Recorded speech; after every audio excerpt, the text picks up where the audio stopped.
রূপের বড়াই করিস না রে, রূপ চিরদিন থাকে না। রূপের বড়াই করিস না রে, রূপ চিরদিন থাকে না। নিজের মুখটা দেখা একদিন হইবে রে তোর যন্ত্রণা। নিজের মুখটা দেখা একদিন হইবে তোমার যন্ত্রণা। রূপের বড়াই কইরো না ভাই, রূপ চিরদিন থাকে না। চেহারার বড়াই কইরো না বোন, রূপ চিরদিন থাকে না। নিজের মুখটা দেখা একদিন হইবে তোমার যন্ত্রণা। নিজের মুখটা দেখা একদিন হইবে রে তোর যন্ত্রণা। সময় হইল বড় শিক্ষক, সব দিবে শিখাইয়া। সুখের জীবন থাকবে না রে, দেখবে না কেউ চাইয়া। সময় হইল বড় শিক্ষক, সব দিবে শিখাইয়া। সুখের জীবন থাকবে না রে, দেখবে না কেউ চাইয়া। মরার আগে মরবি রে তুই, জ্বালা সইতে পারবি না। মরার আগে মরবি রে তুই, জ্বালা সইতে পারবি না। নিজের মুখটা দেখা একদিন হইবে তোমার যন্ত্রণা। নিজের মুখটা দেখা একদিন হইবে রে তোর যন্ত্রণা। কিসের এত বড়াই তোমার মাটির দেহ লইয়া। ময়রা দেখো পোকামাকড় শেষ করবে সব খাইয়া। কিসের এত বড়াই তোমার মাটির দেহ লইয়া। ময়রা দেখো পোকামাকড় শেষ করবে সব খাইয়া। এই দুনিয়া ছাড়তে হবে, অহংকার আর কইরো না। এই দুনিয়া ছাড়তে হবে, অহংকার আর কইরো না। নিজের মুখটা দেখা একদিন হইবে তোমার যন্ত্রণা। নিজের মুখটা দেখা একদিন হইবে রে তোর যন্ত্রণা। ক্ষমতার বড়াই কইরো না ভাই, সে আর চিরদিন থাকে না। পাওয়ারের বড়াই কইরো না বোন, সে আর চিরদিন থাকে না। নিজের চেয়ার দেখা একদিন হইবে তোমার যন্ত্রণা। নিজের চেয়ার দেখা একদিন হইবে তোমার যন্ত্রণা। কথা ঠিক আছে তো? এই চেহারার সৌন্দর্য চিরদিন থাকবে না, যৌবনের গরম চিরদিন থাকবে না। সোজা মানুষটা কুজা হয়ে যাবে, কালো চোখের মনিটা ঘোলা হয়ে যাবে, কালো চুলগুলো সাদা হয়ে যাবে।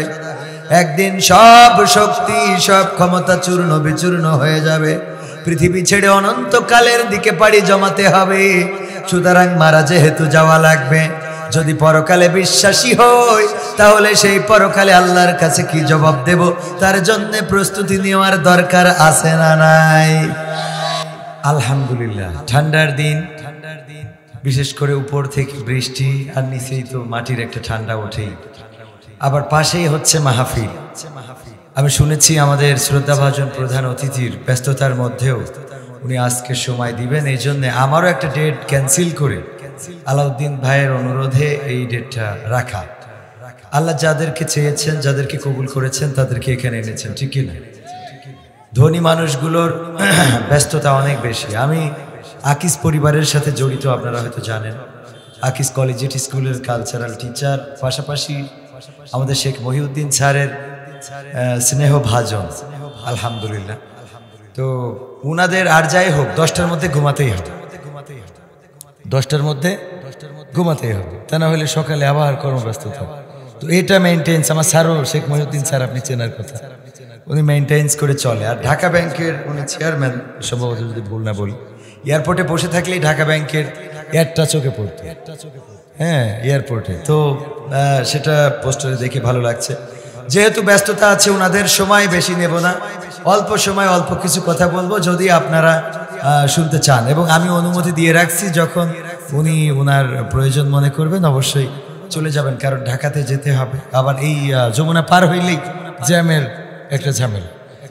গত 2-3 দিন আগে যমুনা পার হয়ে যাওয়ার সময় আমার গাড়িতে ইট মেরেছে, এই খোলের মধ্যে থেকে।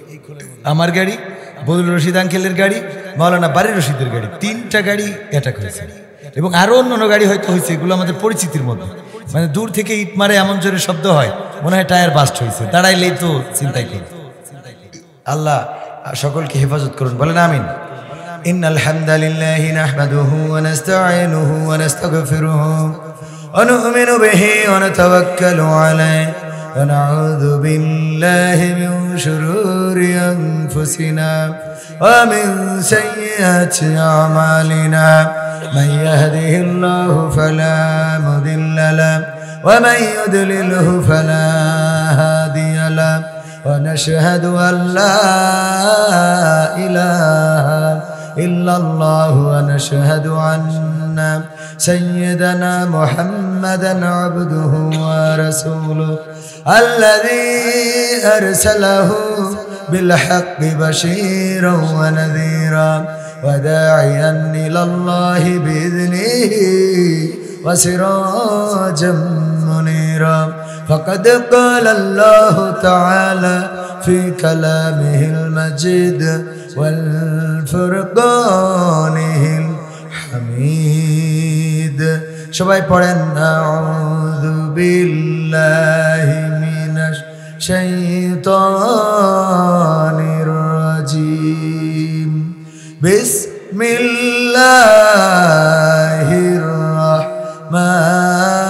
রাহমানির রহিম মিনহা খালাকনাকুম ওয়া ফিহা নুঈদুকুম ওয়া মিনহা নুখরিজুকুম তারাতান নুখরা وقال الله تعالى في شان حبيبه إن الله وملائكته يصلون على النبي يا أيها الذين آمنوا صلوا عليه وسلموا تسليما اللهم صل على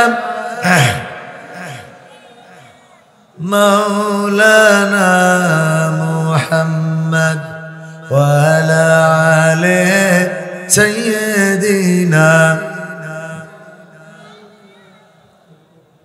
এসো হে রাসূল আবার ফিরি আমাদের মাঝে রে নতুন করে খুতবা দিতে কাবার মিনার পরে আল্লাহুম্মা সাল্লি আলা সাইয়্যিদিনা মাওলানা মুহাম্মদ ওয়া আলা আলিহি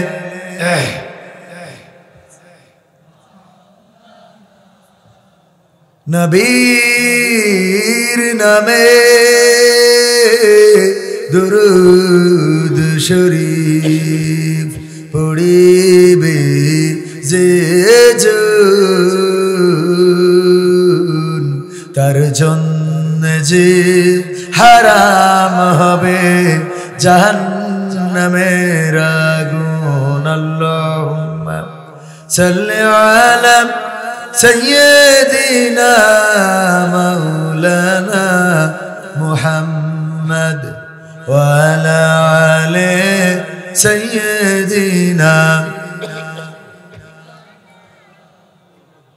لا إله إلا الله لا إله إلا الله لا إله إلا الله لا إله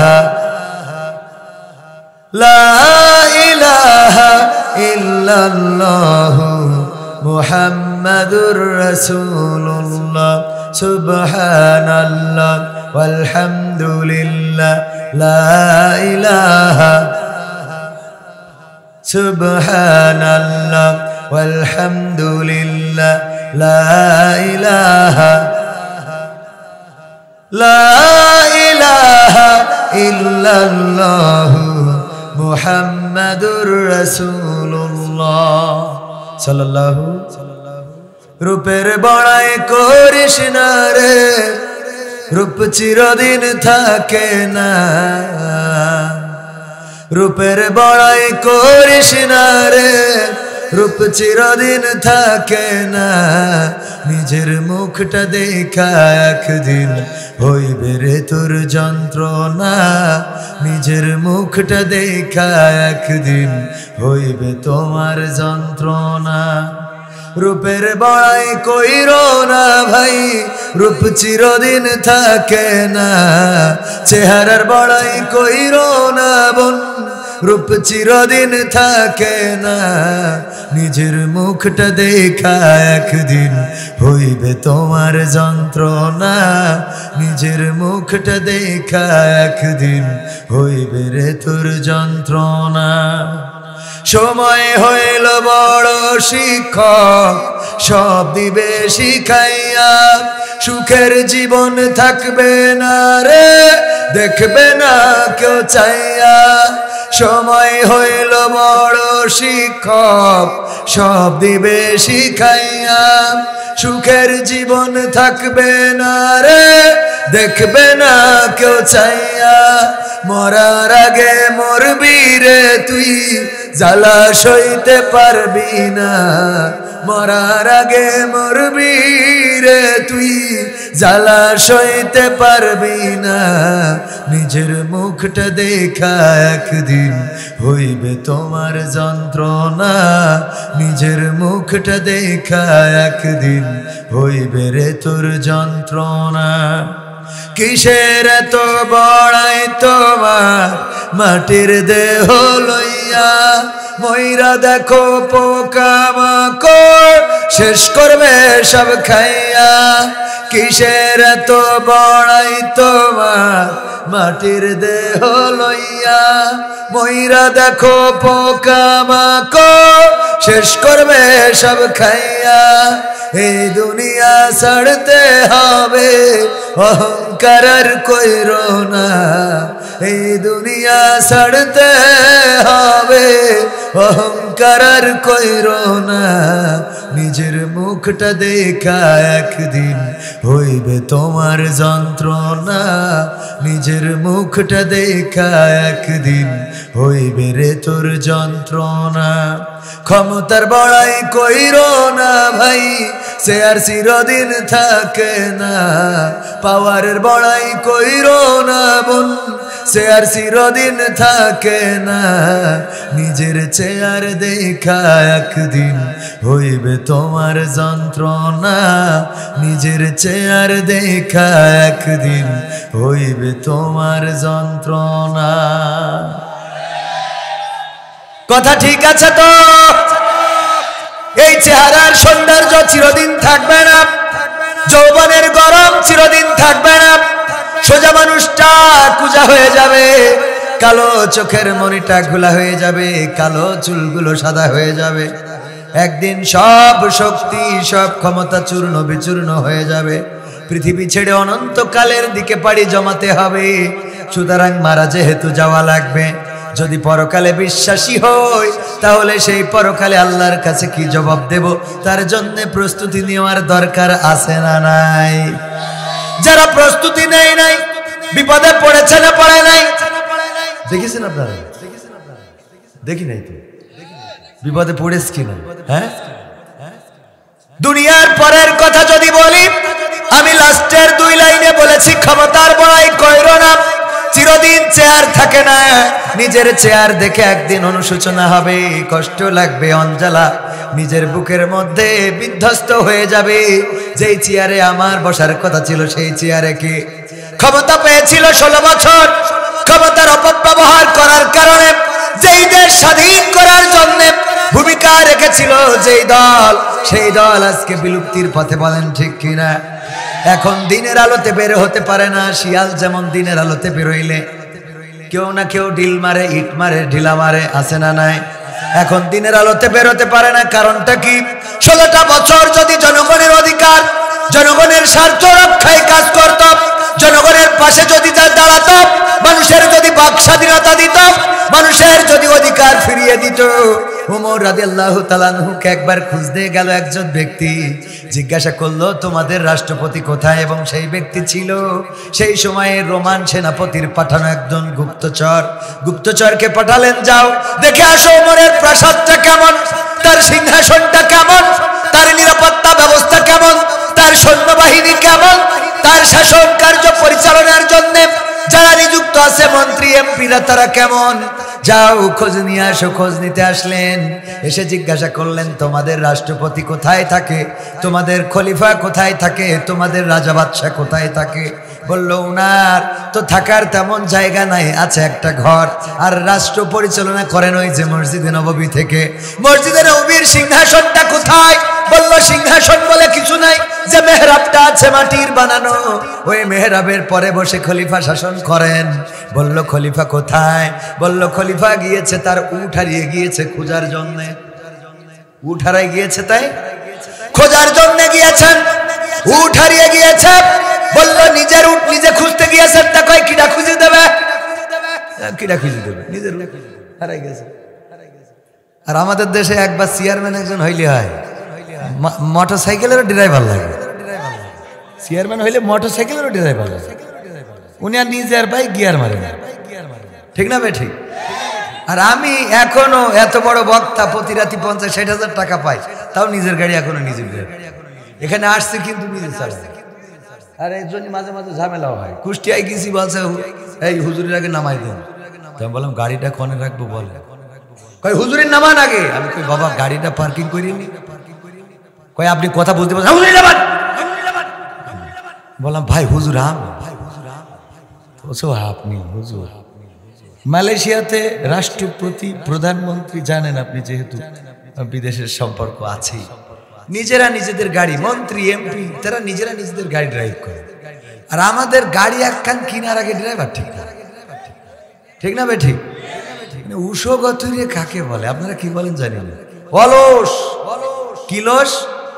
হ্যাঁ, এই অলস হওয়া যাবে না, আলসা হওয়া যাবে। যাই হোক, বললেন রাষ্ট্রপতি খলিফা তার উট হারিয়ে গিয়েছে, নিজে খুঁজতে গিয়েছেন। কয় কে খুঁজে যাবে? নিজে খুঁজতে যাবে না তো।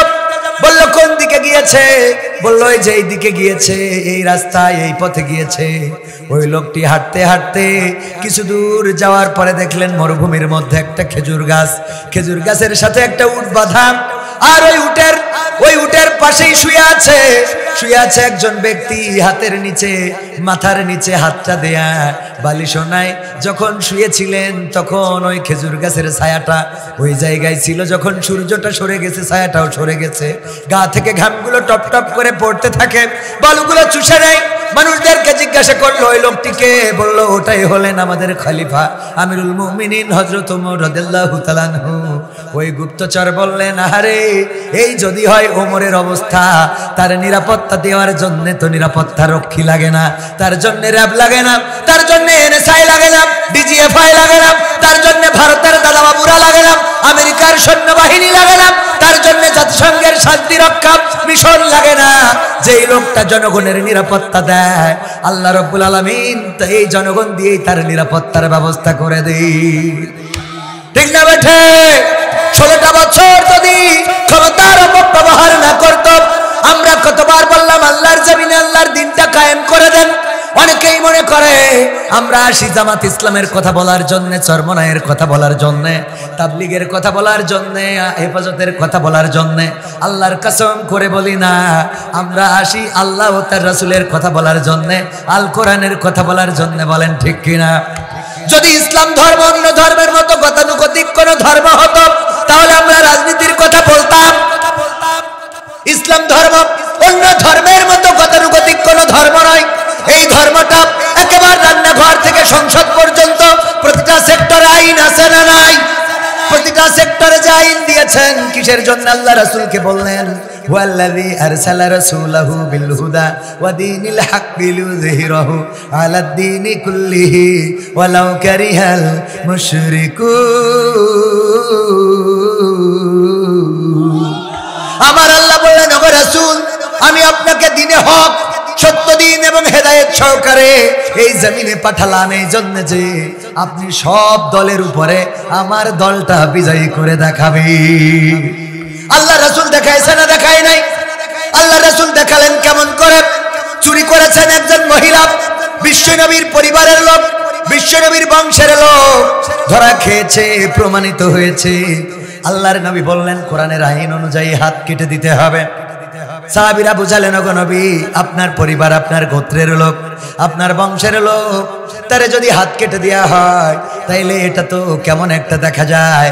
বঙ্গবন্ধুর পরিবারের লোক হইলে মাফ আছে না নাই? এখন আছে? এখন নাই। কিন্তু এখন যারা ক্ষমতায়, আবার এই ক্ষমতা নিয়েও এইসব কথা তো অত তো যাবো না। আমি খালি কিছু হেদায়েতের কথা বলি, আল্লাহ যেন আমাদের হেদায়েত নজর করুন, তাই না? আপনার তো দেখি ডাক্তার শফিকুর রহমানের মতো লাগে, ঠিক কিনা? আল্লাহ কবুল করুন, বলেন আমিন। সভাপতি তো এরকম হইতে হবে, আল্লাহ কবুল করুন, আমিন। ওগো আমার ভাইয়েরা, ভাই ভাই দ্বন্দ্ব বেঁধেছে না বাঁধে নাই? আল্লাহ বললেন ওয়াতাসিমু বিহাবলিল্লাহি জামিআ ওয়া লা তাফাররাকু, তোমরা সংঘবদ্ধভাবে আল্লাহর রজ্জুকে আঁকড়ে ধরো, তোমরা পরস্পর বিচ্ছিন্ন হয়েও না। 16টা বছর একসাথে মায়ের খালাম, জেলে গেলাম, খুন হলাম, গুম হলাম, এখন 6 মাস না জাতি কি হইলো, ফাটাফাটি আছে না নাই? এটা কি মানা যায়? এইগুলো করছে, এটা ষড়যন্ত্র, ফাঁদ। কি এটা? কি ফাঁদ? এই ফাঁদে পা দিচ্ছেন তো শেষ হয়ে যাবেন। এই ফাঁদে যারাই পা দিবে তারা ধ্বংস হয়ে যাবে, জনগণ থেকে বিচ্ছিন্ন হয়ে পড়বে। কারণ দাদারা কি থেমে আছে? না, থেমে নাই। এই জন্য আমার বক্তব্য হলো